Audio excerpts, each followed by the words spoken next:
आपको ईरान लेकर चलते हैं, जहां आज राष्ट्रपति इब्राहिम रईसी को मशाद शहर में दफना दिया गया और यह वही शहर है जहां उनका जन्म हुआ था। आज जब उनका ताबूत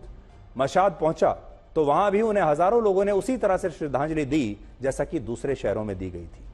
19 मई को हेलीकॉप्टर दुर्घटना में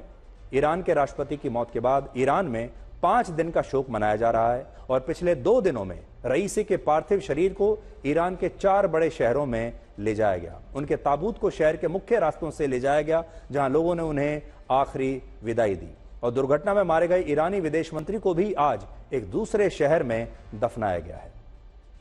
कल ईरान की राजधानी तेहरान में सबसे बड़ा आयोजन हुआ था और रईसी और उनके साथ हेलीकॉप्टर दुर्घटना में मारे गए विदेश मंत्री और दूसरे अधिकारियों का वहां अंतिम संस्कार हुआ और ताबूतों को तेहरान के मुख्य रास्तों से ले जाया गया।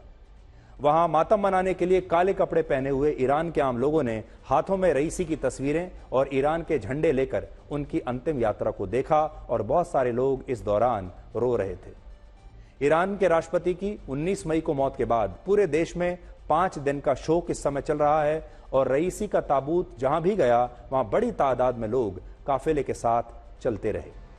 रईसी के लिए कल तेहरान में एक प्रार्थना सभा हुई थी, जिसका नेतृत्व ईरान के सर्वोच्च धार्मिक नेता आयतुल्लाह खोमेनी ने किया था और दुनिया के 68 देशों के नेता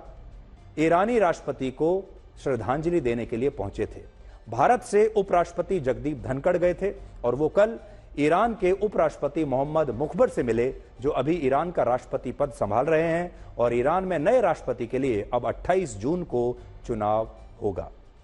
लेकिन विदेशों से जो नेता ईरान के राष्ट्रपति को श्रद्धांजलि देने के लिए आए, उनमें 2 बड़े आतंकवादी संगठनों हमास और हिजबुल्लाह के नेता भी मौजूद थे। कल तेहरान में रईसी के अंतिम संस्कार के दौरान हमास के नेता इस्माइल हानिया और हिजबुल्लाह के दूसरे नंबर के नेता नईम कासिम एक साथ सबसे आगे बैठे हुए थे और वहां उनकी ईरान के बड़े नेताओं से जो करीबी है, उनके जो रिश्ते हैं, वो समझ में आ रहे थे। आयतुल्लाह खोमेनी ने बाद में इस्माइल हानिया से अलग से भी मुलाकात की और दोनों गले मिले।